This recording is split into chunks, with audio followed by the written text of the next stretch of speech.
በዚህ ጦርነት ሁሉም ሰው ተሳትፏል ድሉም የሁሉም ኢትዮጵያዊ ሲሆን እናቶችና እህቶች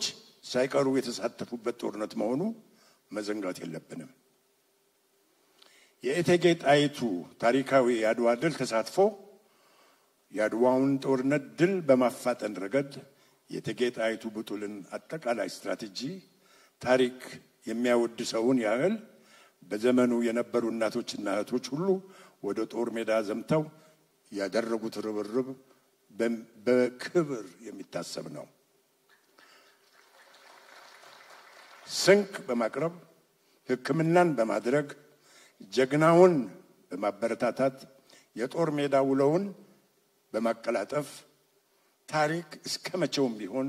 ተገቢውን ታላቅ ክብር ይሰጣቸዋል